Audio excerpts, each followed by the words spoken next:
आप लोगों ने जंगली जानवरों को तो लोगों पर हमला करते हो तो देखा होगा, लेकिन हमारी आज की कहानी में इसका एकदम उल्टा है। कहानी की शुरुआत होती है एक जू से, जहाँ कुछ शिकारियों ने घुसकर एक शेर का बच्चा चुरा लिया। इस बच्चे को पिंजरे में कैद करके हवाई जहाज में ले जाया जा रहा था। उसके बाद हम 25 साल की लड़की एल्वा को देखती हैं, जो कि पियानिस्ट बनना चाहती है और उसे जानवर भी बहुत पसंद थी। वो एक आइलैंड पर घूमने जा रही थी। असल में ये आइलैंड उसके दादा का था। उसके दादा ने उसे कई साल पहले गोद लिया था और अब उनकी मौत के बाद ये आइलैंड एल्मा को विरासत में मिला है। आइलैंड पर अंकल जो ने उनका स्वागत किया। वहाँ पर एक बहुत ही सुंदर सा घर था। एल्वा ने फैसला किया कि वो आज की रात इसी आइलैंड पर गुजारेगी। रात के समय अपने दादा की वीडियो देखकर एल्मा का दिल भर आया। वीडियो में उसके दादा ने बताया कि स्नो नाम की एक मादा भेड़िया कई साल पहले न जाने कहां से इस आइलैंड पर आ गई थी। समय के साथ उन दोनों में गहरी दोस्ती हो गई।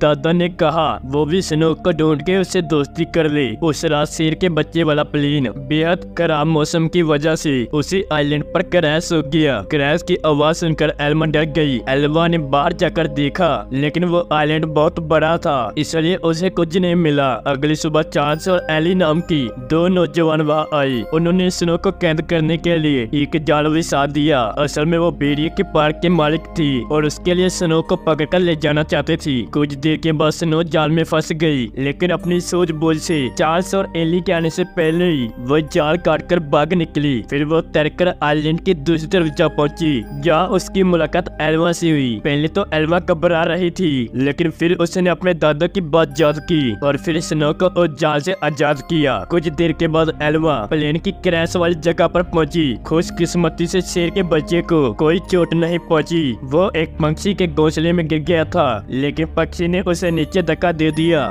जिसके बाद वो सीधा जाकर एल्मा की गोद में गिरा। एल्मा भी अपने साथ उसे घर ले आई। उसी वक्त स्नो भी अपने छोटे बच्चे के साथ एल्मा के घर में आ गई। घर में 3 प्यारे जानवर देखकर एल्मा बहुत खुश थी और उसने तुरंत अंकल जो को बुलाया, लेकिन उन्होंने एल्मा से कहा कि इन खतरनाक जानवरों को घर में रखना ठीक नहीं है, तुम्हें इन्हें जू वालों को दे देना चाहिए। अंकल ने ये भी बताया कि शेर के बच्चे को ढूंढते हुए जू के कर्मचारी वहाँ जरूर आएंगे, और हुआ भी बिल्कुल वैसा ही। अगले दिन एनिमल कंट्रोल वाली वहाँ पर पहुँच गई। एल्वा जानती थी कि जू वाले कितने बेरहम होते हैं, इसलिए उसने फैसला किया कि वो उन जानवरों के बारे में उन्हें कुछ नहीं बताएगी, और उसने झूठ कह दिया कि उसने किसी शेर के बच्चे को नहीं देखा। घर पहुंचकर उसने देखा कि स्नो अपने बच्चे के साथ साथ शेर के बच्चे को भी दूध पिला रही थी। उसे बेहद खुशी हुई कि स्नो दोनों बच्चों का ख्याल रख रही थी। जैसे जैसे दिन बीतते गए, दोनों बच्चों में दोस्ती बढ़ती गई। एल्मा ने भेड़ी के बच्चे का नाम जैक रखा और शेर के बच्चे का नाम ड्रीमर। अंकल जो को चिंता थी कि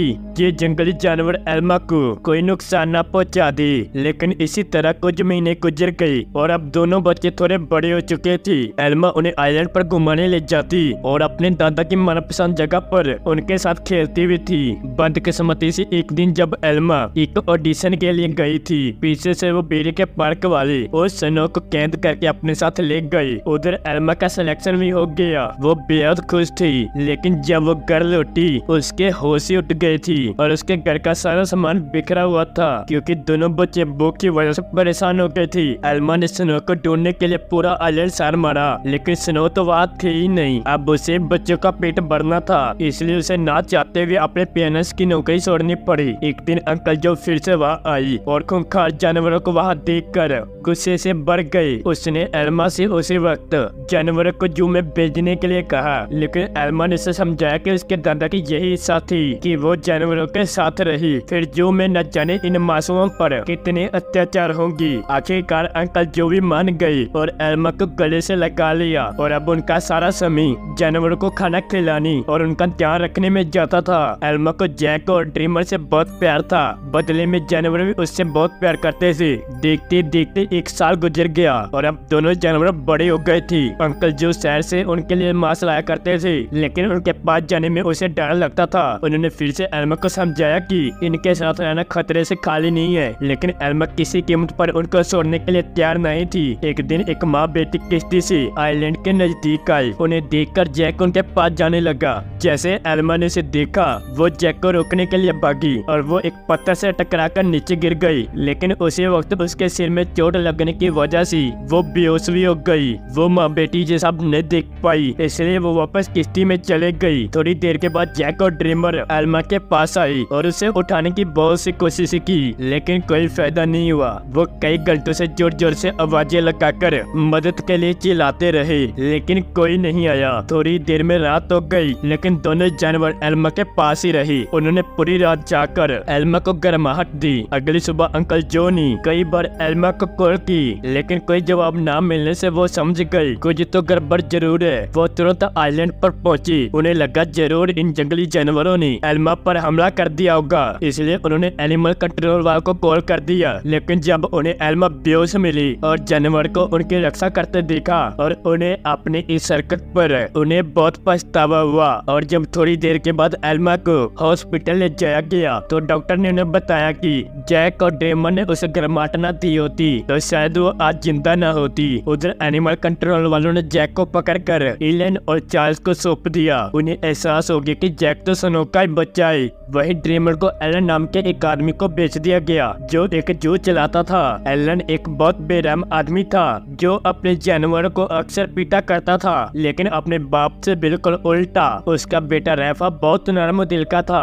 जल्दी उसकी दोस्ती ड्रीमर से हो गई, लेकिन कुछ ही दिनों में बेचारे ड्रीमर को नशीली दवाइयां देकर सर्कस में कर्तव्य करने के लिए मजबूर किया जाता। ड्रीमर ने अब तक अपनी जिंदगी मजे से आइलैंड पर गुजारी थी, लेकिन इन बेरहम लोगों ने उस पर काफी बुरा असर डाला, इसलिए राफा अक्सर उन्हें शांत करने के लिए उसके पास जाया करता। उधर हॉस्पिटल में एल्मा ने होश में आते ही जैक को ड्रीमर के बारे में पूछा। अंकल जो ने बारी दिल के साथ सब कुछ सच सच बता दिया। जैसे एल्मा हॉस्पिटल से बाहर आई, वो सीधा एनिमल कंट्रोल के दफ्तर में पहुंची। उन्हें पता चला जैक को तो पीरियो के पार्क में भेज दिया है और ड्रीमर को तो उन्होंने एक सर्कस ग्रुप को दे दिया है। ये सुनते ही वो गुस्से से भर गई और ऑफिसर पर चिल्लाने लगी, लेकिन अंकल जो ने उन्हें शांत किया। कुछ समय बाद एल्मा ने एली को फोन करके जैक के बारे में पूछा। एली ने बताया कि जैक बहुत खुश है और जहाँ उसके कुछ दोस्त भी बन गए हैं। इससे एल्मा को थोड़ी तसल्ली मिली, लेकिन वो अब भी ड्रीमर के लिए परेशान थी और अगले कुछ हफ्तों तक वो शहर की हर सर्कस के पास गई और ड्रीमर के बारे में पूछताछ की, लेकिन कुछ भी उसके हाथ नहीं लगा। वही ड्रीमर की मदद से एलन की बड़ी मोटी कमाई होने लगी थी। ड्रीमर जल्दी स्टार लोन के नाम से मशहूर हो गया। एक दिन ड्रीमर का सर्कस ग्रुप पीरियो की पार्क के पास से गुजर रहा था और जैक ने तुरंत अपने बचपन के दोस्त को पहचान लिया। जैक अपनी सूझबूझ से पिंजरे से बाहर निकल गया। अली ने जब ये देखा कि जैक बहुत समझदार है, वो जरूर कुछ न कुछ ढूंढ रहा है, जल्दी जैक उस तक पहुंच गया जिसे वो ढूंढ रहा था। बड़ी चालाकी से ड्रीमर को पिंजरे से छुड़ा लिया। इतने महीनों के बाद एक दूसरे से मिलने से दोनों खूब खेले। एलन को जब ड्रीमर के भागने का पता चला, तो उसने गुस्से में बेहोश करने वाली बंदूक निकाल ली। उसके बेटे रैफा ने उसको रोकने की बहुत कोशिश की, लेकिन लास्टी एलन ने उसकी एक न सुनी। लेकिन रैफा भी एलन के साथ ड्रीमर को ढूंढने के लिए चला गया। एलन ने एली को भी ड्रीमर के बारे में बताया। अब वो समझ गए थे कि जैक और ड्रीमर दोनों साथ में ही है। उन दोनों की वजह से पूरे शहर में हाई अलर्ट जारी कर दिया गया। एली ने एल्मा को सब कुछ बताया और कहा कि एनिमल कंट्रोल वाले दोनों जानवरों के पीछे पड़े हैं। ये सुनकर एल्मा घबरा गई, लेकिन एली ने उन्हें बताया कि उन्होंने जैक के शरीर में ट्रैकर फिट किया है। जैक और ड्रीमर की आखिरी लोकेशन एक जंगल के आसपास थी।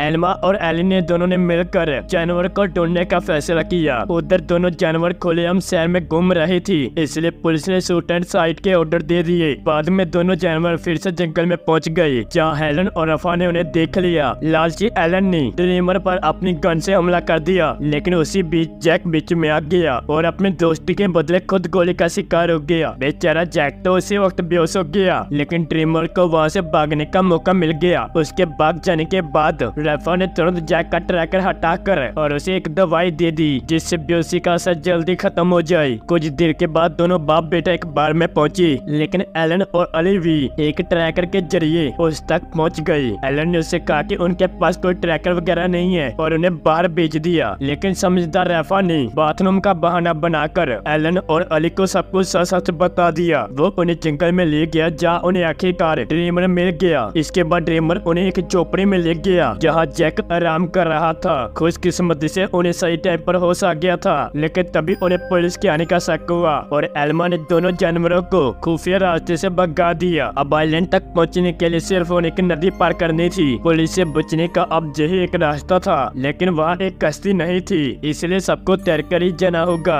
जैक तो उसी वक्त फुर्ती सी नदी में तैरने लगा, लेकिन ड्रीमर पानी से डरता था। एल्मा ने उसे हिम्मत देने की बहुत कोशिश की, लेकिन ड्रीमर वापस जंगल की ओर मुड़ गया। लेकिन जैसे जैक और एल्मा तैर रहे थे और उन्हें बंदूक चलने की आवाज सुनाई दी, इसका मतलब ये था कि ड्रीमर अब इस दुनिया में नहीं था। आइलैंड तक पहुंचने के बाद एल्मा फुट फुट कर रोने लगी, लेकिन ड्रीमर अचानक उनके सामने आ गया। असल में वो जंगल में पुलिस वाले को भड़काने के लिए गया था। उसे जिंदा देखकर सभी खुशी से झूम उठे। आखिरकार एल्मा ने जैक और ड्रीमर के लौटने की खुशी में पार्टी में पियानो बजाया। अब उनका परिवार पूरा हो गया था। अंत में एल्मा ने अपने प्यारे जानवरों के बारे में सबको कहानी बताई, जिससे सभी लोगों के दिल भर आए, जिससे वो तीनों खुशी खुशी साथ रहने लगे। अगर वीडियो पसंद आए तो लाइक करना और ऐसी और वीडियो देखने के लिए चैनल को सब्सक्राइब जरूर कीजिएगा।